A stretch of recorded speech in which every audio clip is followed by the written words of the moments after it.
የማይነጋ ሌሊት የማያልፍ ቀን የለም አሉ ልዑሌ። እንኳን ደስ አለ። እውነት ለመናገር እቴትዬ እግዚአብሔርን እንዴት እንደደነገጥኩኝ እና ዛሬ ስሰማው ደግሞ በጣም ደስ ብሎኛል። እውነት ይሄን ደስታዬንማ ሳልነግራቸው አልተኛም ብዬ ነው። ሰላም ሰላም፣ ውድ ቤተሰቦቼ እንዴት ናችሁ? እግዚአብሔር ይመስገን። እና እንግዲህ ልዑልዬ እቴትዬ እንግዲህ ያው ታውቃላችሁ እና ሰሞኑን ትንሽ ልዑሌ ተጨናንቆ ነበር። ልዑሌ እውነት ደስታህን እንጂ ጭንቀትህን ማየት አንፈልግም እኛ። እንኳን ከጭንቀት ወጣ፣ እንኳን ደስ አለ፣ እንኳን እቴትዬ በህይወት ተረፈች። እውነት እንግዲህ የእነሱን መድኃኒት ታውቃላችሁ፣ የእነሱን መርፌ ታውቃላችሁ።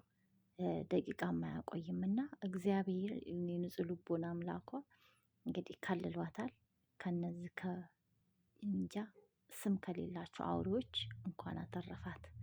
እውነት እኔ እንጃ አላቅም። በጣም ነው ደስ ያለኝ። እንኳን ደስ አላችሁ የልዑሌ የአቤላዬ የብሩኬ ቤተሰቦች በሙሉ። ምክንያቱም ይሄ ጉዳይ በጣም ትልቅ ጉዳይ ነው እና ህይወቱን ላይ እየጠፋበት ነው ያለው እና እግዚአብሔር ይመስገን እናታችንን አተንም ነበርን። ልዑሌም እንግዲህ ታውቃላችሁ እንግዲህ ለእናቱ ያለው ፍቅር እንደዛ እነሱም እንግዲህ ለእናቱ ያለውን ፍቅር ስላዩ ነው እንደዛ ሊያጠቁት የተነሱትና ግን በጣም ነው የሚገርመው አይደለም።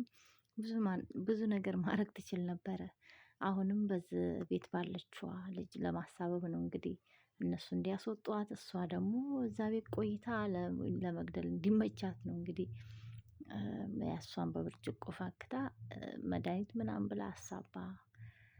ያው ግን እግዚአብሔር አልሆነም፣ አልተሳካም ማለት ነው። ምክንያቱም እውነት ሁሌ ንጹህ ከንጹሃን ጋር ከእውነት እና ንጽህነት መቼም መቼም መቼም ቢሆን ጠፍቶ አይጠፋምና እግዚአብሔር ይመስገን ለማለት እወዳለሁ። ልዑሌ እኔ አሁንም ደስታ ብቻ ነው፣ ሌላ ምንም ማለት አልፈልግም። ተመስገን ነው የሚባለው። አሁንም በርቱ፣ ጠንክሩ። እቴቴም በደንብ መመርመር አለባት። ምክንያቱም ታውቃላችሁ የእነሱ መድኃኒት እንጂ አላቅም ውስጥን ሰርስሮ ቀስ ብሎ የሚጎዳ ስለሆነ በደንብ ቼክአፕ መደረግ አለበት። ምክንያቱም ሀገራችን ውስጥ ያሉት ዶክተሮች እንኳን የማያውቁት መድኃኒት ነው እንግዲህ እየቀመሙ እየሰጡ ያሉት እና ይሄን ለማለት እወዳለሁ። በተረፈ እንኳን ደስ አላችሁ ሁላችሁም የጀግኖቻችን ቤተሰቦች። ደስታችሁ ደስታዬ ነው። ሰሞኑን ስንጨነቅ ነበር፣ እውነት ለመናገር በጣም ነበር የተጨነቅኩት። ፈጣሪ ይመስገን። እነሱንም እንግዲህ ጠላቶቻችን እንግዲህ ያው ሊያዙ ስለሆነ ነው እንደዚህ ሆኑት።